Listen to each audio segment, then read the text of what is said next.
Hopefully they get the weather to have some fun outside. But so today we're getting started off with one of our great product providers, Pacific Life, who many of you probably are familiar with, have done business with in the past. Chad Mance is the National Sales Director. So he's got a lot of the wholesalers that kind of report to him. He just so happens to be in our office today and sharing a little bit. Some of you were on his webinar last month or a couple months ago that we had him. Sharing a little bit about some new products that are very competitive in the IUL space. And also Tracy Brown is also here. I was muted on that call, but that's okay. Well, you heard the whole thing, right? I did. So I'm gonna turn the reins over to Chad. Now, Chad and I we had a fun time in Japan. We did. We had lots of sake to me, Oh. and so we had a nice little drink competition there, which didn't end well for Chad. That's true. That's true. But we soaked it up with some great pizza. So, but that said, not to diminish his credibility in any way, he's very astute in this area, so please give your undivided attention to Chad this morning. Thank you, appreciate it. Yes, that was quite the adventure we had in Japan, and lots of fun times there, so I highly recommend it to go back there. Before I start myself, I want to introduce Tracy Brown real quick in her role. Many of you may not have, you may have met Tracy maybe a year ago or so, when she first came in, because she's been with us for a long time, over 5 years, almost going on 6 years now. Has been in the WFG system for, what, 15 years, Tracy? 15 years.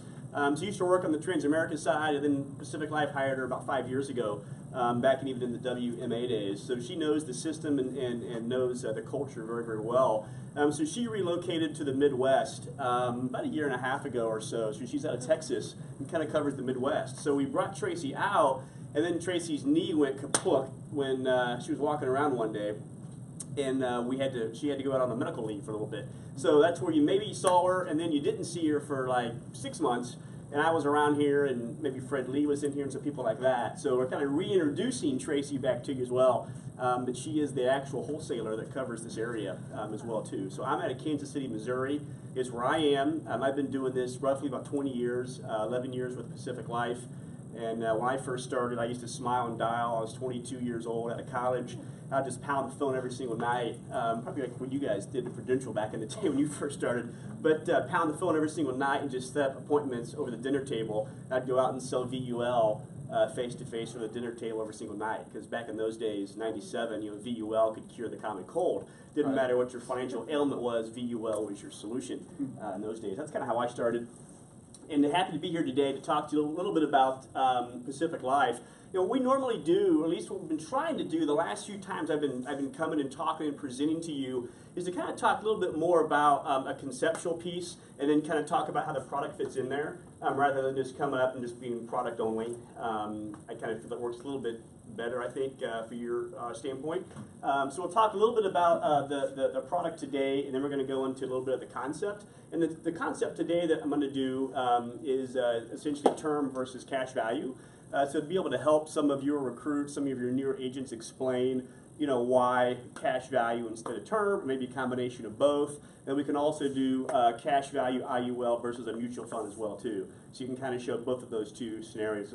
Because a lot of times, a client wants to put in, $500 a month, or $1,000 a month, or $200 a month, or whatever it is. And they say, well, shouldn't I just buy term insurance, or shouldn't I just buy, mutual funds, or shouldn't I just buy X, Y, Z? We have to be able to overcome that objection. So some of the tools we have at Pacific Life are a little bit unique, I think, that we can show you how we can help illustrate that and kind of make the case for IUL versus some other products that are out there. Does that sound fair enough? Yep. Awesome. So let me hit the product just real briefly, and then we're going to go into kind of illustrating what it kind of looks like. And then when we close it out, I'm going to have Tracy come up and close out with our Live, Die, Quit story. We can talk about here in a quick minute. So here's kind of the IUL market share today. This is the entire industry. This is not, I wish that was Pacific Life's piece, but it's not. That's the entire life insurance industry. So 2008, we launched our product in 2005, and the number was obviously smaller. Transamerica launched in like 2000 or 99, I think, when they first started. One of the companies before that was Aviva, who now is like 3 different names differently, but they were back, like in '97, I think, when they launched their product. So back in these days, term, whole life, and UL were the predominant products. What was the 2008 UL? Anybody remember what that was sold? What they call that? What they call that at that particular time? That was your GUL, is what that was. I mean, that was the arms race in 2008. That was smack dab in the middle of GUL Central. Like, who could have the lowest no lapse guarantee premium won, and everyone and their brother was selling it in those particular days. And it was basically replacing on a whole life, replacing on everything was kind of the GUL days. VUL is a big percentage than term. Well, what's happened to the GUL is there's been a lot of regulations on it.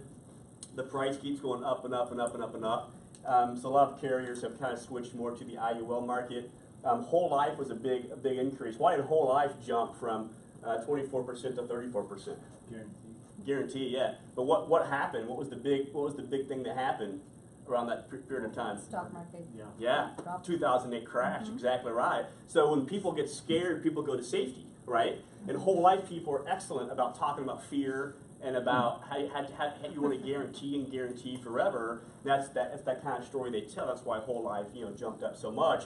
But look at IUL's jump from 4% in 2008 to 21% all the way up. And again, same kind of reason. 0% is your hero, right? So you can't go below that 0, and we can throw a guarantee on it if you want to. Obviously, it makes that safety story more compelling to clients. It makes you more a little bit secure. And then VUL has kind of gone down a little bit. So that's kind of the marketplace of what it is today.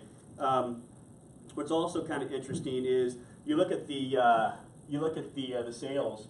These are IUL sales as of third quarter. Actually, the fourth quarter numbers just got released 2 weeks ago.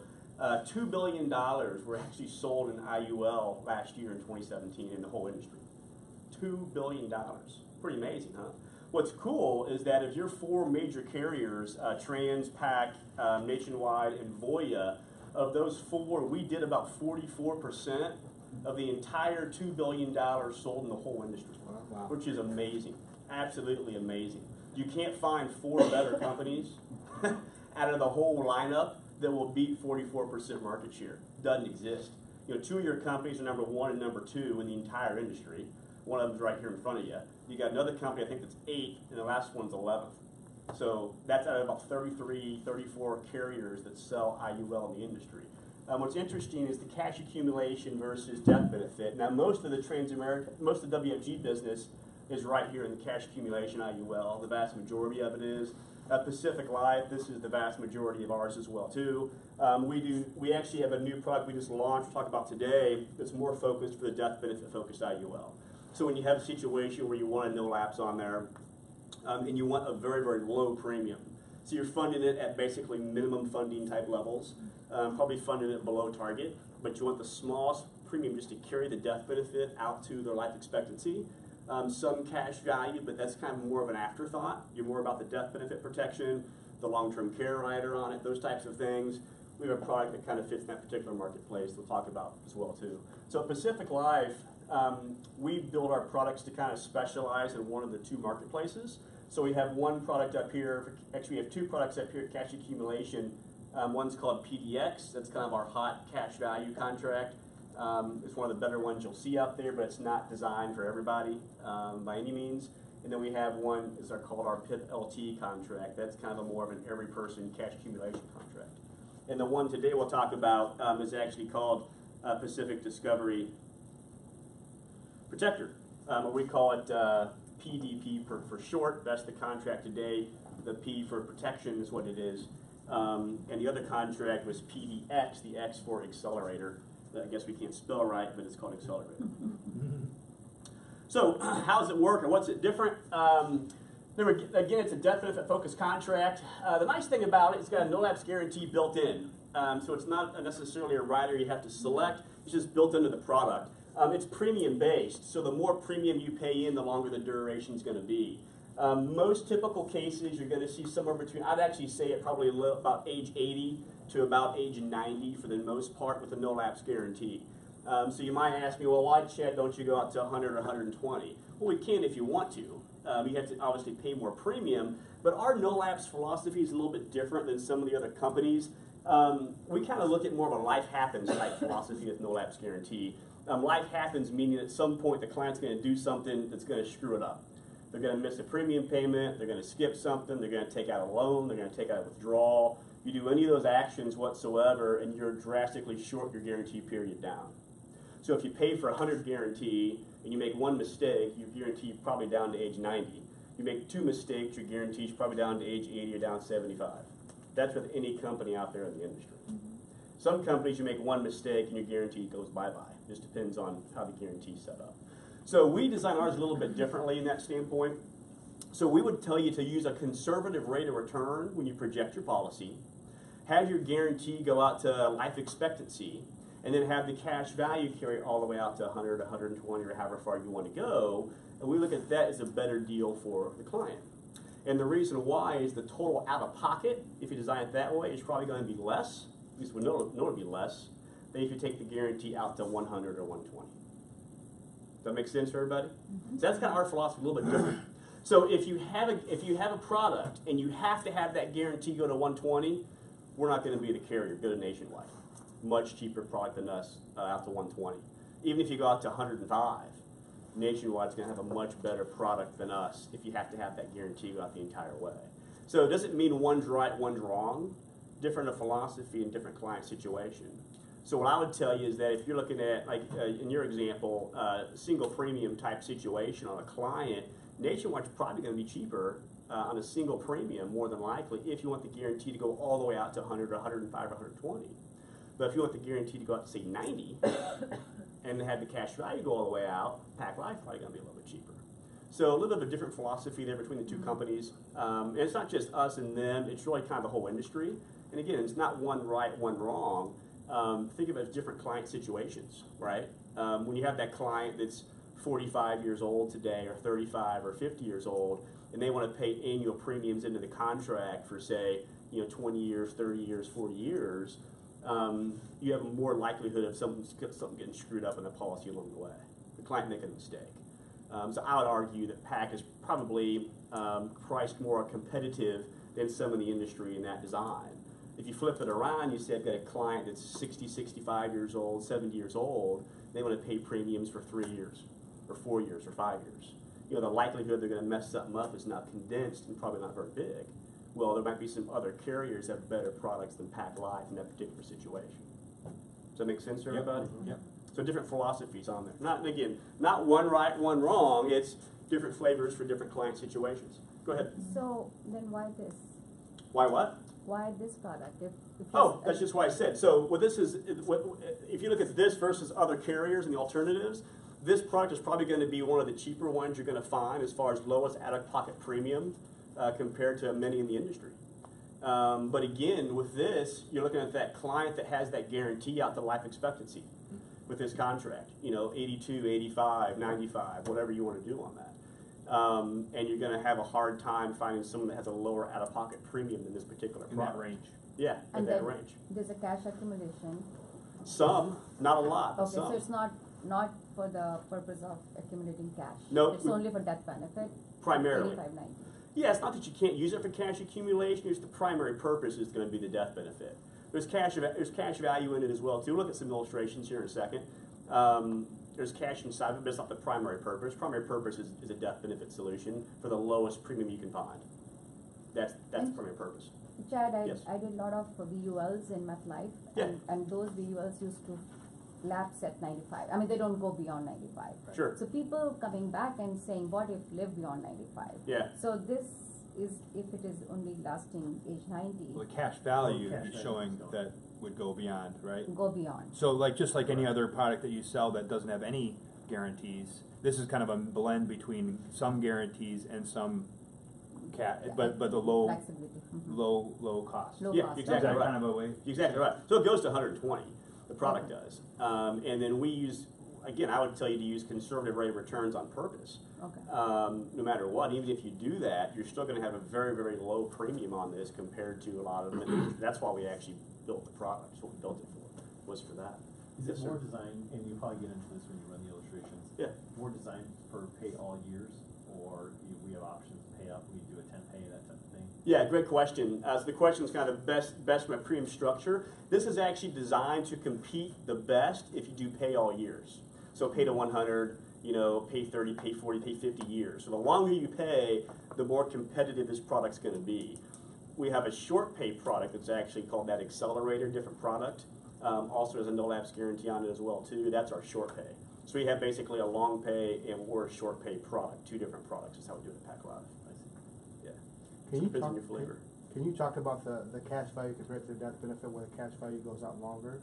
What do Yeah. what do you mean? by Yeah, we'll look at a illustration here in a second. I think I'll help that out. Long-term care rider, we have this in everywhere except California and New York.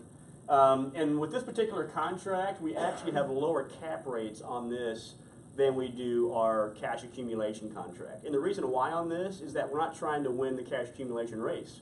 We're trying to have a cheap premium for a death benefit more so than cash accumulation. So you don't need to have a very high rate of return on this contract at all to perform extremely well. I mean, you can run this at a 5% rate of return, and it will look fantastic when it comes to the lower premium.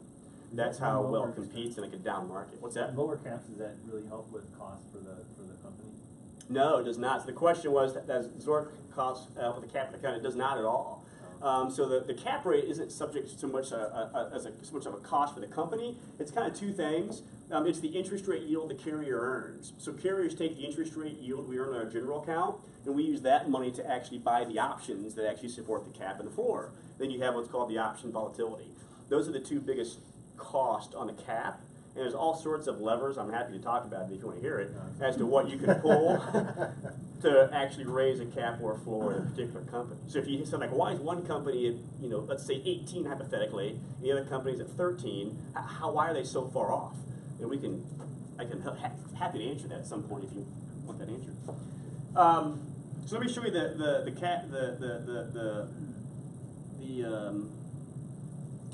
indexes real quick here. I'll just go through two of them. So this is our regular 1 year 9% cap, as you can see. Our cash accumulation product, that's actually a 10% cap.